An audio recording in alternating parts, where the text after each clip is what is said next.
जी बिल्कुल गुजरियल ॾींहुं B section थाणे ते जेको पुरस्कार नमूने नौजवान अरशद भट्टी फौत थी वियो हुयो। 24 कलाक गुज़रण बावजूद उनजा जेके लावाकिन आहिनि प्रेस क्लब नवाब शाह जे ॿाहिरां एहतजाजी मुज़ाहिरो करे रहिया आहिनि।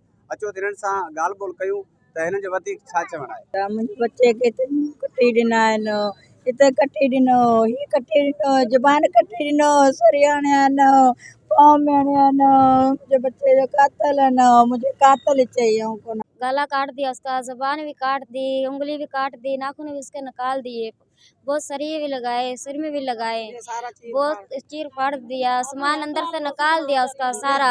हमारे को इंसाफ चाहिए, किसने मारा वो हमारे हाजिर करो, हम खुद मार के जाएंगे, ऐसे नहीं जाएंगे। नहीं तो खुद को मैं मार के इंसाफ करूंगी, मैं खुद को मार के इंसाफ करूंगी, नहीं तो मैं ऐसे नहीं जाऊंगी। इंसाफ चाहिए मुझे, किसने मारा वो उसको सजा दी जाए। छोटे छोटे छा पुलिस कुरान जी आयत कोन है जो चए तो उहा सही है।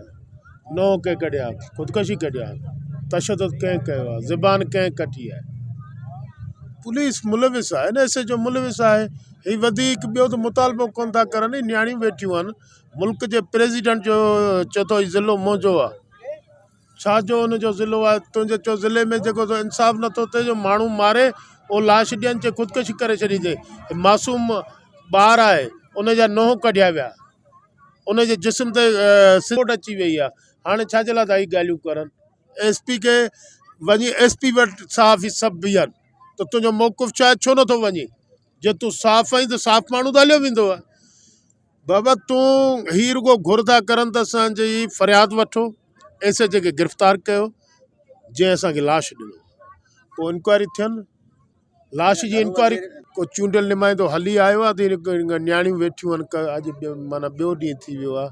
अरिड़हं STP जो अॻिलो स्टेप कहिड़ो हूंदो, जेको धणी चवंदा, धणी वेठा हूंदा, STP हिननि सां गॾु आहे, असीं हिननि जी हिमायत कयूं था, ठीकु आहे। ऐं जेको बि अमल थियो आहे उनजी मज़म्मत कयूं था। असीं राति बि दोस्त अची वेही रहिया, हींअर आउं पाण आयो आहियां, पाण मूं सां गॾु ज़िले जा तालके जा सभु साथी अची वेठा आहिनि। STP हर मज़लूम सां गॾु आहे, ज़ालिम जे ख़िलाफ़ु हूंदी।